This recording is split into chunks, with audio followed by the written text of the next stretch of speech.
Wa qala radhiyallahu anhu,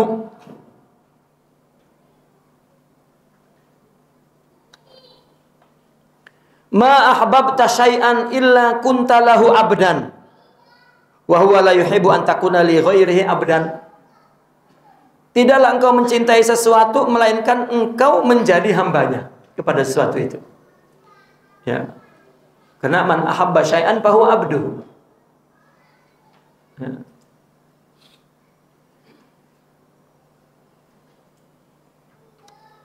Ma ahbabta syai'an. Ya, ini syai'an ini yakni min umuri dunia. Illa kunta lahu abdan, ya, illa kunta abdan li syai'. Melainkan engkau menjadi hamba kepada sesuatu. Ya. Cinta, suka, cinta. Ya, hub itu kan iroda, ya. Hub itu ingin. Ya. Maka orang Arab ketika mengatakan man aroda syai'an terkadang diganti kalimatnya dengan man ahabba syai'an.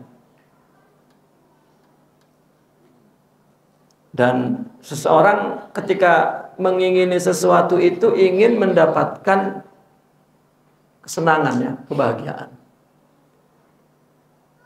Keinginan yang datang dari fungsi diciptakannya mata misalnya. Melihat yang cantik-cantik, melihat yang cantik itu pasti bahagia.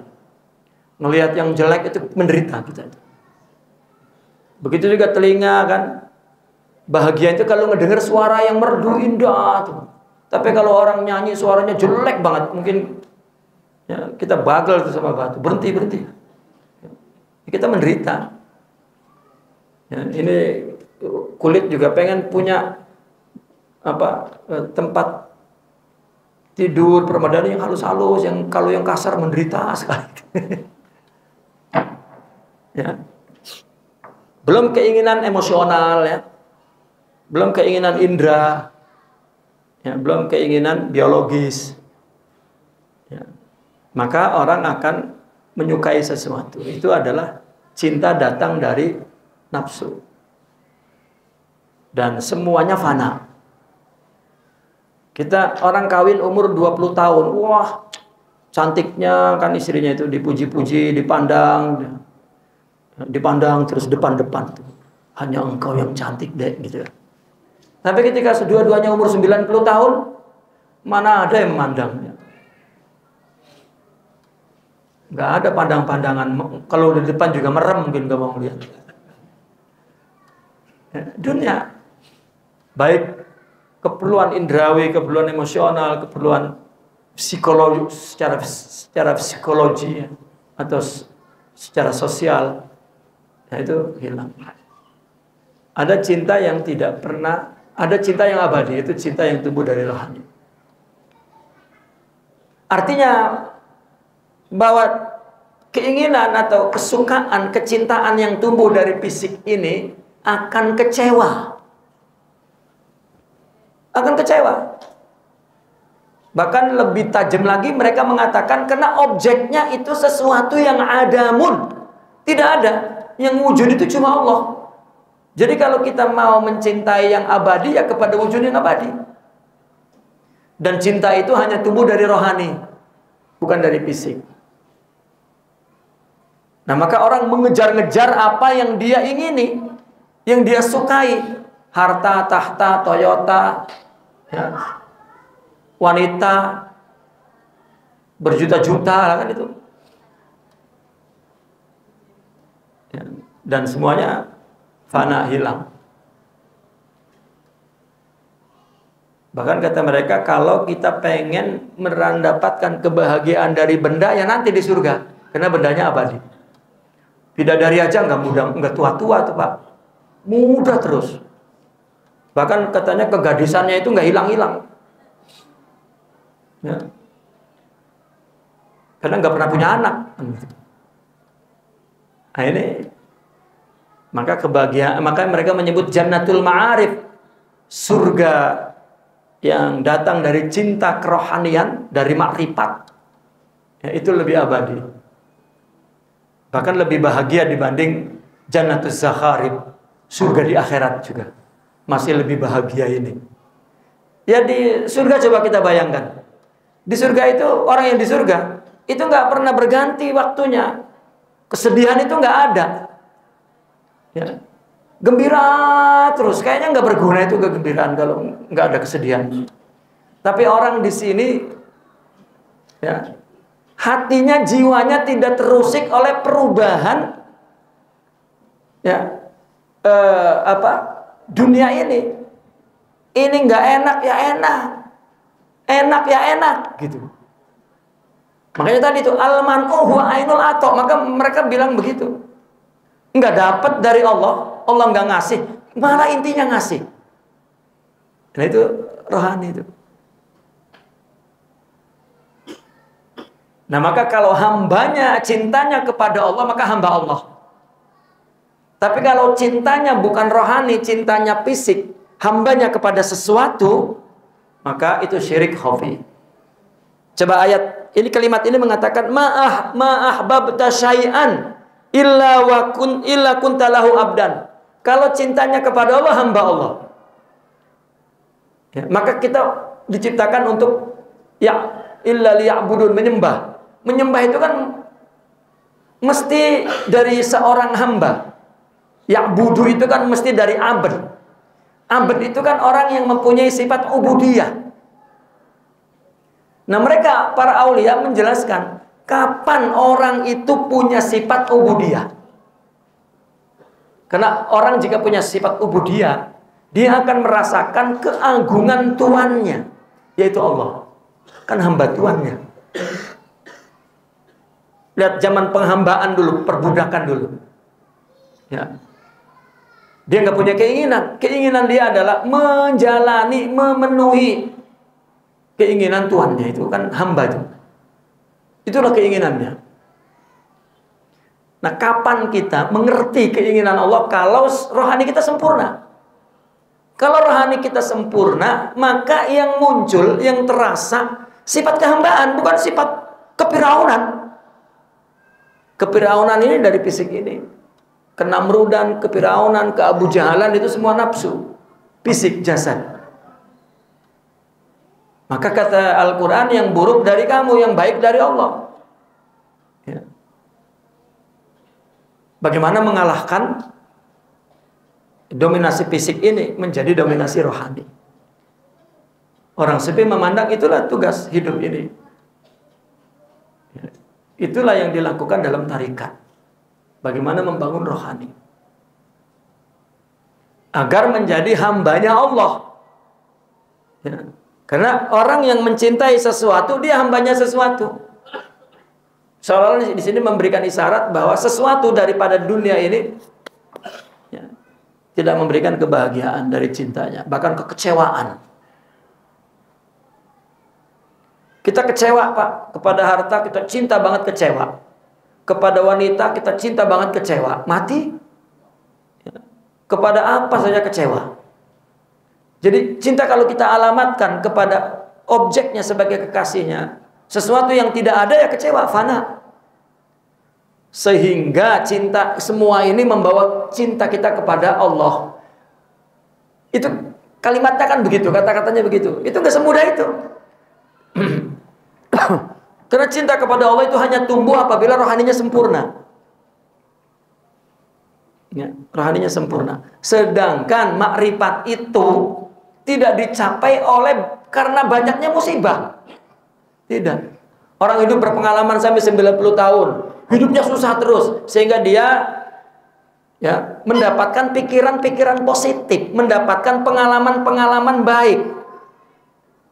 Ini jangan dikira bahwa dia terus menjadi seorang yang bijaksana, hakim. Tidak. Mungkin iya dalam keadaan tidak ada godaan dan tidak ada kesempatan. Kamu jangan melakukan ini karena saya sudah tahu. Ya. Tapi ketika dia menghadapi godaan yang nggak bisa, ya, nggak bisa berpikir bijaksana lagi, nggak bisa. Tetap jatuh. Meskipun umur 90 tahun. Kecuali dia sempurnakan rohaninya. Meskipun umur 20 tahun, tapi jauh lebih dewasa, ya, dibanding umur. Maka Imam Abdul Hasan pernah berkata, La tashabil ahdatha walau kana ibna tis'ina sanah. Jangan berkuduah kepada anak kecil meskipun umurnya 90 tahun. Coba ada anak kecil 90 tahun. Kalau kita melihat dengan kacamata makrifat, memang banyak umur-umur yang 90 tahun anak kecil. Nggak tahu adab, nggak tahu akhlak, nggak tahu Tuhan, nggak tahu. Ya udah, ahdas. Nah, ini maka seorang ahli ma'rifat itu bukan karena dia mengalami keburukan, tidak. Dia mampu menanggulangi nafsu. Jadi hikmahnya itu sudah dia dapatkan dari Allah, sumbernya dari hatinya. Ya, Bang Imam Al-Junaidi itu hikmah dari mulutnya itu keluar sejak umur 21 tahun. Ya, menasehati orang-orang yang jauh lebih tua umurnya dari dia.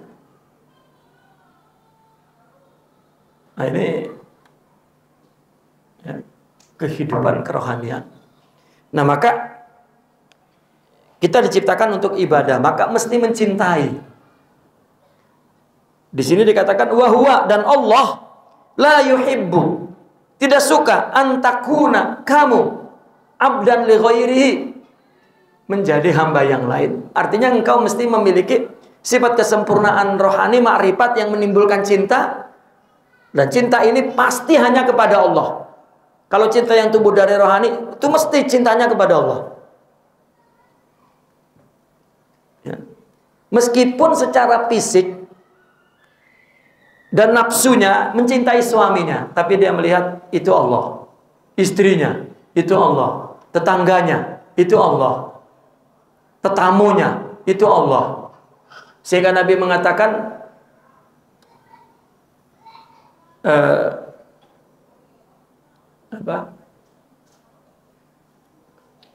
Allahumma shalli ala sayyidina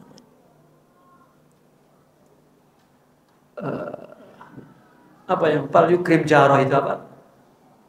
Man kana yu'minu billahi wal yawmil akhir fal yukrim jarah, katanya. Man kana yu'minu billahi wal yawmil akhir fal yukrim dhaifah. Dan hadis itu banyak sekali, bukan hanya itu. Ya. Yang menjelaskan barang siapa yang beriman kepada Allah, ya, dihormati yang lain. Seperti ada hadis qudsi, aku sakit, kenapa kau tidak kunjungi? Aku lapar, kenapa kau tidak beri makan? Aku tidak berpakaian, kenapa kau tidak beri pakaian? Ya. Di hadis qudsi itu maka ada jawaban dari hamba, engkau kan Tuhan.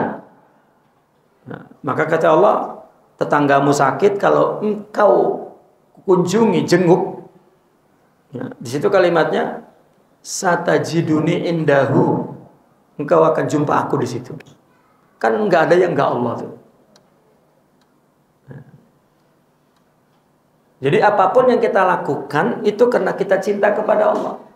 Salasun man kunna fihi wajada halawatal iman. Ada 3, barang siapa yang berada dalam 3 itu maka dia merasakan manisnya iman. Yang pertama apa? Allah dan Rasulnya lebih dicintai dari yang lain. Yang kedua apa? Benci karena Allah, suka karena Allah. Berarti kalau benci karena Allah, suka karena Allah, kekasihnya Allah. Kekasihnya Allah. Dan itulah hamba Allah. Jadi untuk menjadi hamba itu ya mesti cinta. Untuk cinta itu perlu makrifat. Ya, orang tak makrifat kan tak cinta. Ya. Tak kenal maka tak cinta. Dan untuk makrifat perlu kepada berbagai hakikat dalam jiwanya, dalam rohaninya, yaitu sifat-sifat mulia, yaitu akhlak. Yang orang sufi menyebutnya anwar, asrar, madad, nafahat, atau tadi warid. Ya, banyak sekali istilahnya itu. Padahal itu adalah pembangunan kerohanian yang Allah lakukan untuk orang yang melakukan ibadah dengan fisiknya, ditujukan untuk Allah, bukan untuk nafsu atau mujahadah. Gitu. Maka orang yang bermujahadah, kata Allah, lanahdiyannahum subulana. Saya akan bimbing, kami akan bimbing kepada jalan-jalan kami. Nah ini ma ahbabta syai'an illa kunta lahu abdan wa huwa la yuhibbu an takuna li ghairihi abdan. Wa qala radhiyallahu anhu, la tanfa'uhu ta'atuka wa la tadurruhu ma'siyatuk. Wa inna ma amaraka bihadhihi wa nahaka an hadhihi lima ya'udu alaik. Jadi Allah berikan maksiat, Allah berikan taat, itu manfaatnya untuk kita. Ada orang nggak pernah maksiat, mungkin lupa bahwa taatnya itu dari Allah, bukan bikinan dia, bukan. Ya, maka Allah kasih maksiat. Itu lebih bermanfaat dari taat yang Allah berikan. Maka boleh jadi ya, Sayyidina Ali pernah melarang hati-hati dengan zallatul ulama, dengan dosa yang dilakukan oleh orang alim. Karena mungkin itu ya, teguran Allah agar dia sadar bahwa ilmu itu, amal itu dari Allah. Ya, maka saya teringat sekali dengan ucapan Al-Imam Ibn Arabi itu. Allah beri kamu harta, katanya, kamu malah sombong, takabur, ana, wajar. Allah beri ilmu agama, jadi ulama, itu juga bikin sombong, ana. Allah kasih dia ahli ibadah, zuhud, itu juga ana. Ya. Hanya satu yang kalau Allah beri, hilang ananya. Ya, bahkan hamba. Apa? Anwar, asrar tadi, khususiyah, banyak sekali istilahnya.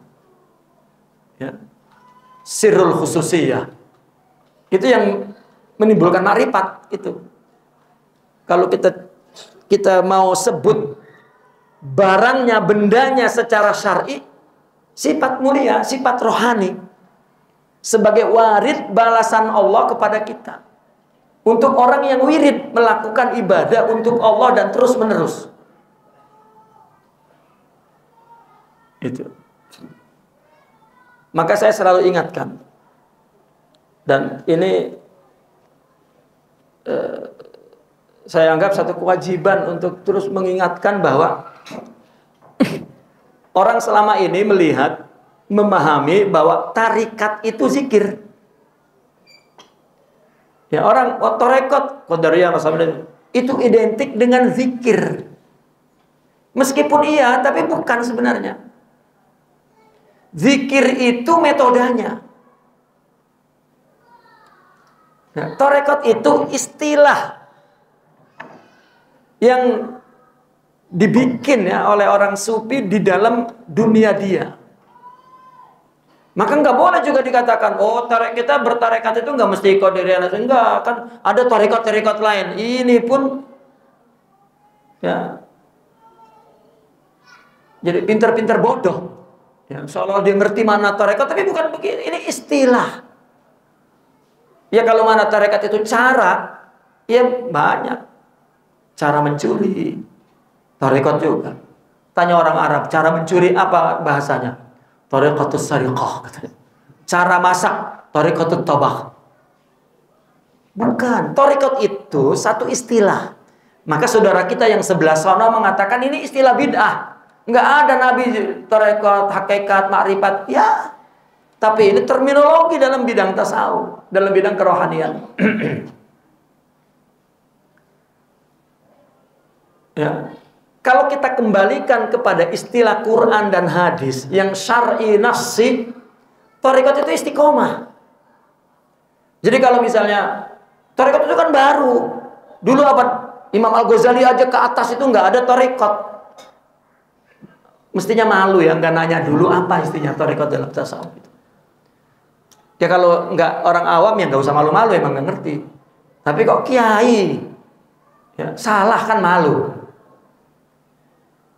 Gitu. Karena nggak ngaji dulu tentang tasawuf. Tarekat itu ya, identik dengan istiqomah. Apa istiqomah? Kita juga kadang-kadang salah mengartikan istiqomah. Istiqomah itu rutin, ya, dawam, bukan. Karena dawamul hal minal muhal. Orang nggak berubah perbuatannya itu mustahil. Ya. Istiqomah itu adalah ja'alal ibadata iqamatan lillah. Menjadikan ibadah itu lurus tegak untuk Allah, itu istiqomah. Fastaqim kama umirt. Ihdinas siratal mustaqim. Coba siratal mustaqim itu apa? Siratal ladzina an'amta 'alaihim minan nabiyyin, ini was-siddiqin.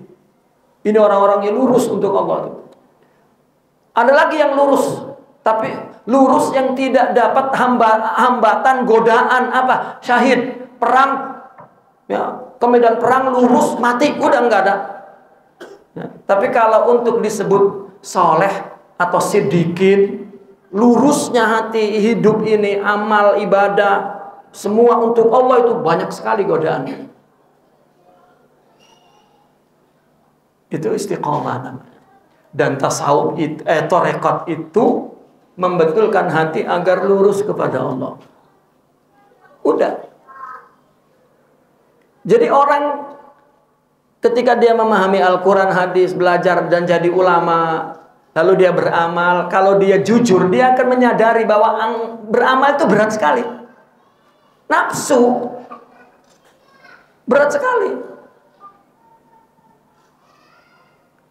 Kalau dia menyadari itu berat sekali. Untuk apa? Untuk melakukannya, ya, agar lillah itu susah. Nah, maka ketika seorang ingin bertarikat adalah orang yang ingin membetulkan hatinya agar menghadap kepada Allah dalam semua amal dan ibadah hidup ini. Allah akan temukan dia kepada orang yang membimbingnya kepada Allah. Asalnya begitu. Ini nggak ada nama tarekatnya nih. Begitu. Setiap orang yang ingin Allah, maka Allah akan kirim, Allah akan anugerahkan ad-dalina ilallah, orang yang akan menjadi guide, petunjuk kepada Allah. Dulu nggak ada namanya, nggak ada nama murabi, nggak ada nama mursyid, nggak ada. Itu setelah ada madrasah tanzim, baru ada istilahnya muncul. Asalnya begitu. Dan dulu yang membawa dia kepada Allah itu banyak sekali, enggak satu. Nasihati ini, nasihati itu, nasihati ini.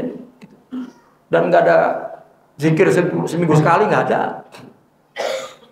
Karena setiap orang yang belajar agama, syariat, dia ngerti umat Islam mesti ibadah. Dan ibadah itu mesti untuk Allah. Dan ini susah, perlu pembimbing. Nah, ketika ketemu pembimbing, oleh mursyid, diberi satu amalan-amalan yang membantu dia untuk membetulkan hatinya kepada Allah, yaitu zikir. Zikir ini, ilallah, la ilaha illallah. Bahkan berdasarkan pengalaman para aulia itu, ya, amalan yang paling berjaya, amalan yang paling efektif membuat orang itu hatinya iqbal Allah, menghadap, itu zikir. Karena zikir enggak menggerakkan anggota badan lain. Zikir itu menggerakkan alat yang paling dekat dengan akal. Illallah, la ilaha illallah, la ilah. Maka pikiran itu harus bersih. Mestinya bersih. Ya, ketika orang la ilaha illallah itu bekas-bekas dalam akal yang datang dari melihat, dari mendengar, dari perut yang dimakan haram, dari itu berakumulasi dalam pikiran kotor itu. Dengan zikir mestinya hilang. Illallah, la ilaha illallah. Salahnya orang berzikir, pikirannya sudah tumbuh ingin sesuatu dari zikir itu makin kotor.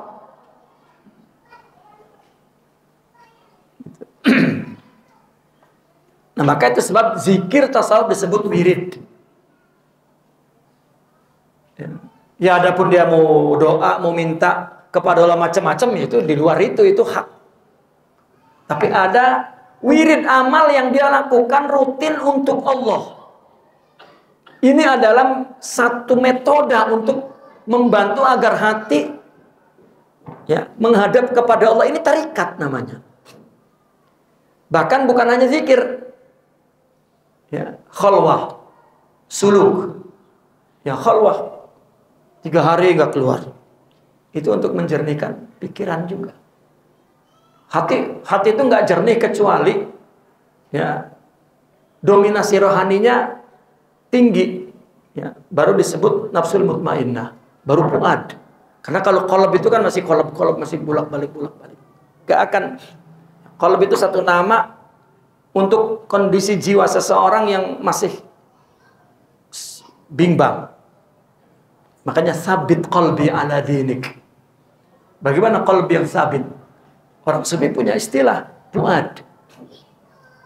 Ya. Kenapa? Karena ma kadzabal fuadu ma ra'a. Ya. Kalau hati sudah melihat Allah, maka itu fuad, itu tidak dusta. Dia hanya suhud kepada Allah. Ini istilah yang dibangun, bukan berarti ayat ini maknanya begitu, bukan.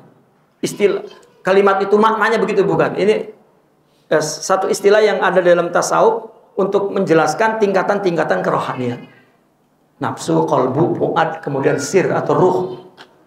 Gitu. Kalau sudah paham, buang istilah itu, karena istilah itu mustarok, dipakai oleh semua orang dalam bidang agama. Ya. Jadi tasawuf itu sebetulnya bukan istilah, tapi paham. Ya, paham dari kerohanian. Ya. Jadi nggak bisa orang datang ke orang sufi ngambil zikirnya, gurunya ditinggalkan. Nggak bisa. Guru itu objek latihan kita. Kalau gagal, nggak akan ada ketemu guru lain yang bisa. Enggak, karena bukan guru. Masalahnya kita. Anak mondok, nggak betah. Lalu kita pindahin, nggak bakal betah. Kecuali anaknya udah betah. Bukan tempat, bukan. Ya. Begitu juga. Ya, kenapa ada ungkapan? Seseorang jika gagal dengan satu guru, nggak bakal ketemu guru. Itu satu nasihat, karena problemnya pada diri kita, bukan guru. Kalau dia seorang murabi, akan sama perlakuannya. Memperlakukan kita akan sama. Itu. Sama dengan anak, jika tidak bisa beradab kepada bapaknya, maka dia tidak akan beradab kepada siapapun. Karena tidak terbentuk jiwanya adab itu. Tidak.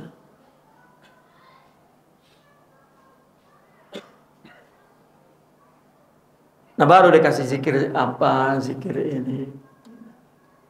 Nah, maka orang yang gurunya wafat, lalu dia masih zikir saja, itu sudah tidak bertasawuf lagi. Sudah tidak bertarekat lagi. Itu bertabaruk kepada wirid-wirid tasawuf. Gurunya, karena tasawuf adalah, bahkan dikatakan, tarekat maksudnya. At-tariqatu hiya asyaikhu. Tarekat itu adalah guru. Yang akhadta anhu, yang engkau ngambil darinya mesti hidup. Karena kita akan menyaksikan kehidupannya. Bagaimana dia menghadapi sesuatu. Bagaimana halnya. Itu tarekat. Karena saya mendapat pertanyaan begini. Di Nusantara kita ini, secara tidak langsung orang bertarekat. Kenapa? Karena mengamalkan zikir-zikir tasawuf. Oh, tidak. Bahkan itu yang dikritik oleh saudara kita. Kenapa nggak baca Al-Quran? Kalau yang bertasawuf ya memang itu media, metode. Tapi jika tidak, oh itu mesti berdamai itu dengan tradisi itu. Kalau kita mau bicara manhaj yang sebenarnya, kita perlu satu generasi baru yang untuk memahami baru.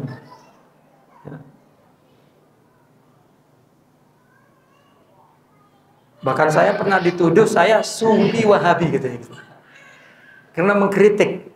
Padahal apa yang saya kritik dari buku orang sufi juga. Ya, ada 3 buku yang saya baca menyadarkan ya, kita bahwa kita tidak boleh keluar dari manhaj. Syekh Abdul Qadir Al-Jilani, Al-Imam Sya'rani, Sidi Ahmad Zarruq. Tokoh ini tokoh betul-betul mujaddid, pembaharu dalam pemahaman yang sesuai dengan manhaj. Ya, itu tarikat. Tarikat adalah bagaimana menghadapkan hati kepada Allah ketika melakukan amal-amal dan ibadah-ibadah dan menjalani hidup ini. Katakanlah, orang tidak perlulah bertarekat, tapi dia sadar bahwa Allah menyuruhnya mukhlisina lahuddin. Aqim wajhaka lillah libtighai wajhillah. Ya, sadar bahwa dia melakukan hidup ini untuk Allah. Artinya dia sedang bertarekat secara hakikat. Dan itu yang dilakukan oleh orang dulu sebelum istilah tarekat muncul. Nah sekarang orang bertarekat, tapi tidak mengerti bahwa sebenarnya yang perlu dia pahami, dia lakukan adalah yang menghadapkan hatinya kepada Allah ketika dia melakukan apapun. Nah kalau tidak sadar, maka tidak bertarekat meskipun sudah 20 tahun bayatnya dan baca zikirnya. Ya wong, kalau dia ibadah, wong itu Allah beri kok. Kenapa dia merasa bahwa ibadah dia bermanfaat kepada dia, sedangkan itu tidak untuk Allah?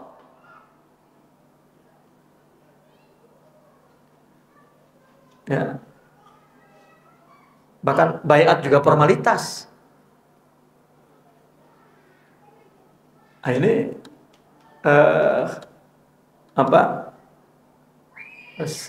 manhaj ya, yang perlu dipahami sekali. Taib, lihat hikmah ini. La tanfa'uhu ta'atuka. Taat kita tidak berguna untuk Allah. Wala tadurruhu maksiatuk. Maksiat kita juga tidak merugikan Allah, tidak membahayakan Allah. Wa innama amaraka bihadhihi. Namun Allah larang, Allah perintah ini. Wa nahaka an hadhihi. Allah larang ini. Lima ya'udu alaika, untuk manfaat yang kembali kepadamu. Dosa itu manfaat karena Allah yang menciptakannya. Jangan dikira nggak manfaat. Buktinya orang berdosa itu merasa dia lemah. Itulah hamba. Ini dikasih taat malah sombong. Ya, itu nggak hamba. Di mata mereka ahli ma'rifah, itu yang berdosa itu lebih baik daripada yang taat itu. Ya. Karena Allah itu ghaniyun 'anil 'alamina wa a'malihim.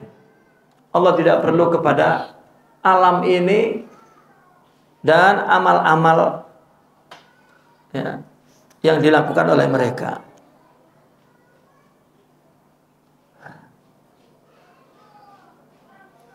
Artinya bahwa jika Allah tetapkan itu taat, ada manfaatnya, ada maslahatnya di dunia ini dan di akhirat, ya, maka berarti yang kita lakukan mesti kepada Allahnya, bukan kita malah lupa dengan yang memberinya. Ya. Dan semua itu tidak wajib Allah lakukan, itu hanya tafadhul. Tafadhul itu apa? Allah punya kekayaan yang melimpah, maka Allah berikan kepada kita. Itu tafadhul. Artinya bukan kewajiban, ya. Bukan kewajiban Allah memberikan kita taat, memberikan kita maksiat, tidak. Sehingga Imam Ali mengatakan, apakah aku akan berhenti taat kalau Allah tidak balas dengan surga? Apakah aku akan berhenti menjauhi larangannya karena Allah tidak ancam neraka? Tidak, aku melakukannya untukmu. Ya, itu yang orang sufi katakan, aku ibadah bukan karena ingin surga, bukan karena takut neraka. Itu tauhid. Itulah disebut wirid, itulah disebut thariqat. Itunya tuh, thariqat itu itunya. Lihat hikmah yang pertama apa? Min alamatil i'timadi alal a'mal. Ini tarekat berarti. Ya, jangan i'timad kepada amal, tapi i'timad kepada Allah. Ya. Gak ada manusia yang gak berdosa, siapapun. Karena itu anugerah dari Allah. Mungkin orang banyak dosanya daripada amalnya kelihatan kita, tetapi mungkin Ya. Kebersamaan hatinya kepada Allah lebih banyak dengan ibadah yang sedikit. Baik.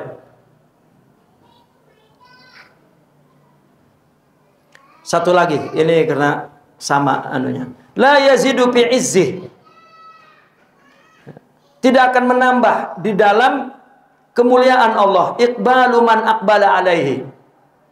Ya, oleh menghadapnya orang yang menghadap kepada Allah, taat, melakukan kebaikan. Itu enggak menambah sedikit pun untuk Allah. Jadi kita jangan merasa ya Allah saya sudah melakukan ibadah, bukan.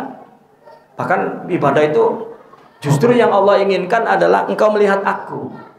Saya pernah mendengar cerita seorang ibu punya anak sudah jadi profesor, doktor dan orang terkenal, ulama terkenal. Datang bawa uang banyak. Ya. Seorang ibu pendidik tidak merasa gembira. Tapi kemudian apa? Ibunya mencoba. Nah, boleh gak pijiti aku?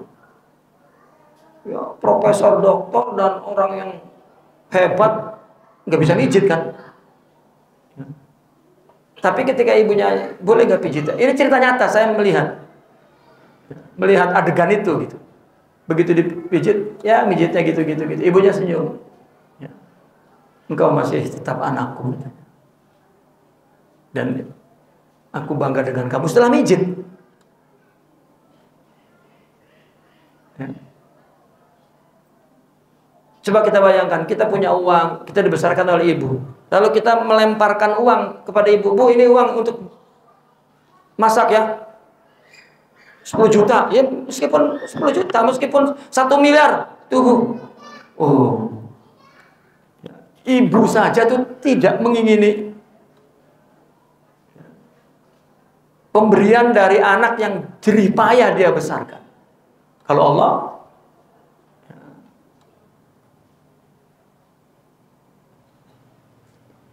ilustrasi itu ada dalam buku-buku tasawuf. Jadi saya lihat ada contohnya. Oh betul ternyata. Ini yang ideal ya seorang ibu yang. Saya pikir nggak ideal, nggak mesti ideal. Seorang ibu yang begitu. Ya kalau kita jadi anaknya kaya lalu kita ngasih uangnya sambil melempar begitu. Oh ibu sakit hati. Ya. Karena ada harga yang tidak diukur oleh harta. Ada nilai yang tidak bisa dihitung oleh, yaitu umumah. Apalagi uluhiyah, ketuhanan. Maka la yazidu fi izzihi iqbalu man aqbala alaihi. Wala yanqusu min izzihi, enggak kurang dari kemuliaan Allah. Idbaru man adbara anhu. Ya. Membelakanginya orang yang membelakangi Allah. Mau orang maksiat hidupnya dari A sampai Z dan paling besar maksiatnya. Bahkan yang ada kasih sayang Allah kepadanya. Bahkan di dalam bukunya Imam Abdul Ghani An-Nabulsi radhiyallahu anhu arda, dia bilang babnya bab dosa tuh, zambun az-zamb. Dia bilang dosa kalau menurut syariat mukhalafatullah, menyalahi Allah. Tetapi katanya dalam hakikat justru muwafaqatulillah. Apa lawannya muwafaqah itu? Mukhalafah kan menyalahi, membelakangi. Kalau muwafaqah itu, ya lawannya mukhalafah itu apa coba? Menyocoki Allah kan begitu. Ya. Bahkan dia bilang sirnya dosa, ya, itu lebih dekat daripada taat. Gitu. Karena dosa itu ketiadaan taat. Dan ketiadaan itu hakikat hamba. Kita ada pada kehambaan yang andaikan dia diberi oleh Allah semakin tidak ada karena melihat anugerah Allah, itu baru ma'rifat, baru wali. Tapi kita tidak mengalahkan nafsu. Satu lagi yang ingin saya jelaskan tadi. Kenapa di tarekat identik dengan tazkiyatun nafas dan mujahadatun nafas? Karena begini, orang apabila melakukan kebaikan, amal soleh, ibadah untuk Allah, sudah itu artinya tazkiyatun nafas. Mujahadatun nafas itu artinya. Bukan orang bertarekat sibuk dengan zikir, sibuk dengan puasa. Kan tazkiyatun nafas itu. Tetapi ibadahnya, perilakunya tidak diurus. Adabnya, akhlaknya, etikanya bahwa itu untuk Allah, tidak. Kalau sudah zikir, Allah, malaikat juga kagumnya luar biasa. Tapi kehidupannya sehari-hari di rumah, di mana, malah iblis juga kagum juga itu. Hebat sekali ini ahli tarekat. Lebih iblis dari iblis. Itu tidak sedang bertarekat. Ya, terkadang saya untuk memberikan keyakinan itu mengucapkan wallahil azim, tidak bertarekat. Kan ada orang puasa nggak berhenti-berhenti, tapi hidupnya nggak diurus, nggak disadari, ya, hatinya agar iqbal, agar sidik, tawajuh. Tidak. Untuk apa zikir ini? Untuk apa? Ya. Puasa misalnya, tazkiyah, untuk apa? Ya, sehingga kata Imam Ibn Arabi mengatakan, kalau 3 metode dalam tarekat itu kebanyakan, kan metode utamanya kan zikir, mujahadah, dan suhbah, qudwah, berguru, punya guru maksudnya. Kalau mau dibuang karena 3 kebanyakan, buang zikir. Ya. Kenapa zikir dulu yang dibuang? Karena yang lebih dekat kepada tarekat itu mujahadah. Kalau mujahadah juga misalnya keberatan, buang. Tapi satu nggak bisa dibuang. Apa? Guru. Tidak. Karena bertarekat, berqudwah. Karena Allah memberikan rohani melalui orang yang punya rohani. Makanya disebut faid. Mereka menyanyikan nahnu ana min fadli faidi sadati. Saya ini lebihan, ya, fadl itu ya percikan gitu, fadl itu. Percikan dari limpahan guruku. Guru di sini maksudnya adalah manusia rohani, bukan fisik. Ya. Artinya tubuh yang memiliki rohani yang sempurna. Ya. Apalah istilahnya di dalam, ya, bukan dia sibuk dengan zikir tapi tidak sadar apa yang dilakukannya. Makanya ada ilustrasi lagi begini. Sebetulnya orang kalau ngadep, ini saya ngadep kemana nih? Ke utara ini. Ya. Kalau saya ngadep utara, pasti selatan itu saya belakangi. Ya, jadi nggak perlu saya ngebelakangi utara, ngadep aja ke selatan, ngadep aja ke utara itu dari belakangi. Kalau kita ibadah untuk Allah itu mana sudah melawan nafsu. Karena nafsu begitu kuat, dibantu dengan kurang makan, puasa, apa. Itu kaidah, metode. Malah sibuk dengan aktivitas ini, ya, tidak dibetulkan ibadahnya, tidak dibetulkan. Ini tidak bertarekat. Nah, karena taat pun tidak berarti apa-apa. Yang penting, ya, dia melihat syuhud kepada Allah. La yazidu fi izzihi iqbalu man aqbala alaih wa la yanqusu min izzihi idbaru man adbara anhu. Ya. Baru kemudian tentang usul, ya. Usuluka ilallah, usuluka ila ilmi bihi naqifuna walhamdulillah. Al-Fatihah.